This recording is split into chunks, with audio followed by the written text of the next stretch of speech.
Marvels की film iron man, जिसने दुनिया भर में धमाल मचा दिया था, जिसमें टोनी स्टार्क के कैरेक्टर को लोगों ने बहुत पसंद किया, जो एक जीनियस, कूल और इंटेलिजेंट बिजनेसमैन होता है। और हम में से कई लोग ऐसा सोचते हैं कि काश काश रियल लाइफ में भी ऐसा कोई होता।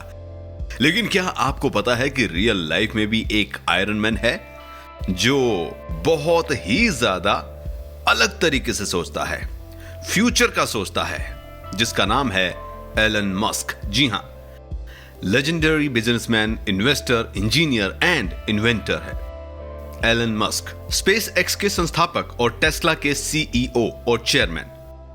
वो दुनिया के अमीर लोगों की फहरिस्त में बिल गेट्स और अमेज़न के मालिक जेफ को भी पीछे छोड़कर पहले नंबर पर पहुंच गए हैं। जिस एलन मस्क का नाम 2020 में अमीर लोगों की टॉप 10 लिस्ट में भी नहीं था, उसका नाम 2021 की शुरुआत में ही सीधा पहले नंबर पर आ गया। लेकिन यह सब कैसे हुआ? एलन मस्क की कहानी बहुत जरूरी है आपको बतानी। एलन रीव मस्क का जन्म 28 जून 1971 में साउथ अफ्रीका के प्रिटोरिया शहर में हुआ था। इनके पिता एरोल मस्क एक इलेक्ट्रॉनिक मैकेनिकल इंजीनियर थे। उनकी मां एक मॉडल थी। जब एलोन 9 साल के थे तब इनके माता पिता का तलाक हो गया था और ये अलग हो गए थे और एलन अपने पिता के साथ रहने लगे। और एलन के अलावा उनके 2 छोटे भाई बहन भी थे जिन पर उनके पिता का बिल्कुल भी ध्यान नहीं जाता था। उनका ज्यादा लगाव एलन से ही था। बता दें, मस्क की पहली पत्नी का नाम जस्टिन मस्क था। दोनों ओंटारियो विश्वविद्यालय में छात्र थे। मस्क के 5 बेटे हैं। उनकी 2000 में शादी हुई थी और 2008 में वो अलग हुए। उनका पहला बेटा नेवादा अलेक्जेंडर मस्क, जो 10 हफ्ते में ही एसआईडीएस की वजह से मर गया था। बाद में उनके विट्रो नेपचन से जुड़वा बेटे पैदा हुए। एलोन बचपन से ही शर्मीले और किताबों में घुसे रहने वाले लड़के थे और 10 साल की उम्र में ही उन्होंने ऐसी किताबें पढ़ ली थी जो कॉलेज स्टूडेंट भी नहीं पढ़ते थे। और 12 साल की उम्र में ही एलन ने अपने घर में ही रखे एक कंप्यूटर से कुछ बुक्स की मदद से कंप्यूटर प्रोग्रामिंग सीखकर लास्ट आर गेम डेवलप कर दिया था। दरअसल उन्हें बचपन से ही कंप्यूटर और टेक्नोलॉजी बहुत खींचते थे और छोटी उम्र में ही एलन मस्क ने बेसिक लैंग्वेज में बने इस वीडियो गेम को डेवलप कर दिया। उन्होंने इस गेम को $500 में एक कंपनी को बेच दिया, जो उस दौर में बहुत अच्छा खासा था। एलन मस्क ने अपनी स्कूली शिक्षा वाटरप्रूफ हाउस प्रिपरेटरी में पूरी की, लेकिन स्कूल में कुछ बदमाश बच्चे एलन को बुली करते थे। एक बार तो कुछ बच्चों ने एलन को इतना मारा कि वो बेहोश हो गए और उसके बाद उन्होंने एलन को सीढ़ियों से नीचे फेंक दिया। उन्हें हॉस्पिटल में एडमिट कराया गया और काफी दिनों बाद उनकी याददाश्त वापस आई। इस घटना के बाद मस्क को आज भी सांस लेने में तकलीफ होती है। जैसे तैसे 17 साल की उम्र में साउथ अफ्रीका से एलन ने हाई स्कूल की पढ़ाई पूरी की। वो इसके बाद कनाडा चले गए और अपनी मां के रिश्तेदारों के साथ कनाडा में रहने लगे। यहां यूनिवर्सिटी ऑफ पेंसिल्वेनिया में बिजनेस एंड फिजिक्स में 2 साल पढ़ाई करने के बाद कनाडा छोड़ दिया। उन्होंने इकोनॉमिक्स में अंडर ग्रेजुएट डिग्री ली और फिर फिजिक्स में उन्होंने बैचलर्स डिग्री ली। पेंसिल्वेनिया के निकलने के बाद एलन मस्क ने कैलिफोर्निया में स्टैनफोर्ड यूनिवर्सिटी में एडमिशन लिया, जहां उन्होंने एनर्जी फिजिक्स में पीएचडी की। हालांकि तभी इंटरनेट बूम हुआ और मस्क ने इसका हिस्सा बनने के लिए सिर्फ 2 दिनों के बाद ही स्टैनफोर्ड यूनिवर्सिटी को छोड़ दिया और बिजनेस में लग गए। एलन मस्क ने अपने भाई के साथ मिलकर 1995 में अपनी पहली कंपनी Zip2 कॉर्पोरेशन को लॉन्च किया। इस कंपनी में बस एक कंप्यूटर होता था, क्योंकि इनके पास दूसरा कंप्यूटर खरीदने के पैसे नहीं थे और उसी कंप्यूटर से दिन के टाइम पर वेबसाइट चलती थी और रात के टाइम पर वेबसाइट पर काम किया जाता था। लेकिन एलन मस्क के बिजनेस की शुरुआत असल में साल 1999 में हुई, जब उन्होंने और उनके भाई किम्बल ने अपनी सॉफ्टवेयर कंपनी Zip2 के एक सफल डील ढूंढ ली। और साल 2000 में कॉम्पैक्ट ने Zip2 को $307 बिलियन में खरीद लिया, जिसमें से एलन मस्क का हिस्सा $22 मिलियन था, जो आज के दौर में 160 करोड़ बनता है। ये एक शुरुआत थी, उसके बाद तो सिर्फ कामयाबियां ही कामयाबी मिलनी थी। दरअसल इन पैसों से एलन मस्क एक बैंक खोलना चाहते थे। इससे मिले पैसे को 27 साल की उम्र में मस्क ने एक नई कंपनी में लगाया, जिसका नाम था X.com। और कंपनी का दावा था कि वो पैसा ट्रांसफर करने की व्यवस्था में क्रांति लाने वाली है। मस्क की इसी कंपनी को आज पेपॉल के नाम से जानते हैं, जिसे साल 2002 में ईबे ने खरीद लिया और इसके लिए मस्क को $165 मिलियन यानी कि 1250 करोड़ रुपए मिले थे। ये उनके करियर की बड़ी उपलब्धि थी। मस्क ने 2002 में वाणिज्य अंतरिक्ष यात्रा के लिए अंतरिक्ष यान के निर्माण के इरादे से अपनी तीसरी company space exploration technology corporation यानी स्पेस एक्स की स्थापना की। उनके इसी प्रोग्राम को स्पेस एक्स का नाम भी दिया जाता है, जिसने कहा कि मनुष्य आने वाले वक्त में दूसरे ग्रह पर भी जा सकेंगे। स्पेस एक्स ने न सिर्फ खुद रॉकेट्स बनाए, एंटी एयरक्राफ्ट डिजाइन किए, बल्कि उनको स्पेस में भेजा भी और कई कामयाब तजुर्बे भी किए। 2008 तक स्पेस एक्स अच्छी तरह से स्थापित हो गया था और नासा ने कंपनी को अंतर्राष्ट्रीय अंतरिक्ष स्टेशन के लिए कार्गो परिवहन को संभालने के लिए अनुबंध भी प्रदान कर दिया।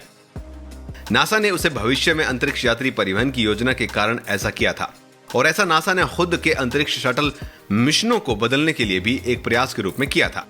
22 मई 2012 को मस्क और स्पेस एक्स ने इतिहास बनाया जब कंपनी ने मानव रहित कैप्सूल के साथ अपने फॉल्कन 9 रॉकेट को अंतरिक्ष में लॉन्च किया। यान को वहां तैनात अंतरिक्ष यात्रियों के लिए 1000 पाउंड की आपूर्ति के साथ अंतरराष्ट्रीय अंतरिक्ष स्टेशन भेजा गया था।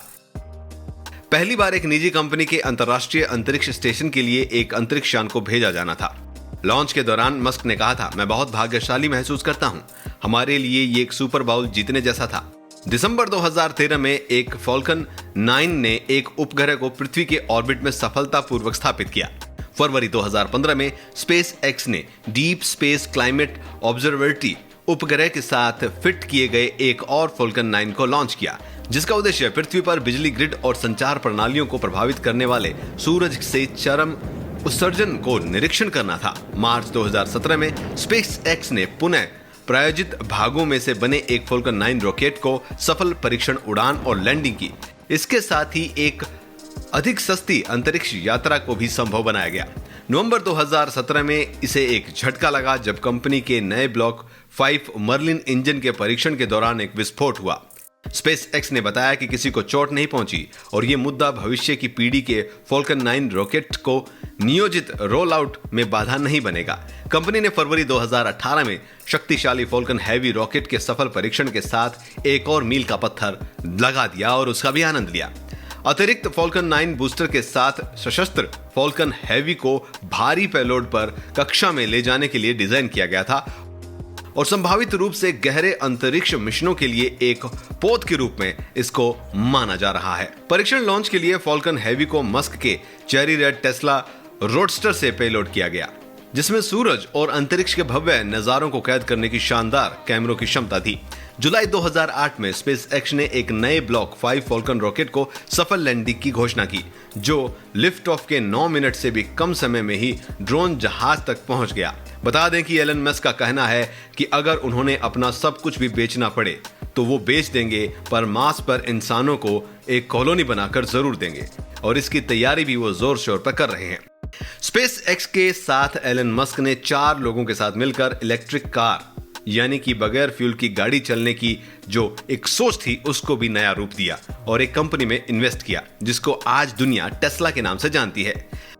एलन मस्क की कंपनी टेस्ला आज दुनिया की सबसे ताकतवर कार मैन्युफैक्चरिंग कंपनी कहलाई जाती है। बिना फ्यूल के चलने वाली इलेक्ट्रिक कार न सिर्फ अर्थ के लिए फायदेमंद है बल्कि लोगों का फ्यूल पर होने वाला खर्चा भी कम करती है।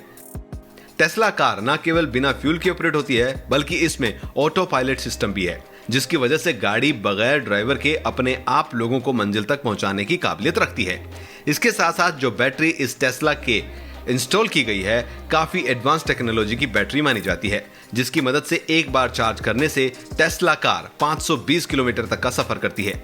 बता दें कि साल 2004 में एलन मस्क ने इलेक्ट्रिक कार बनाई थी और टेस्ला की बुनियाद रखी थी और उन्होंने कहा था भविष्य में सब कुछ इलेक्ट्रिक होगा, स्पेस में जाने वाले रॉकेट भी, और टेस्ला इस बदलाव को लाने में अहम भूमिका निभाएगी।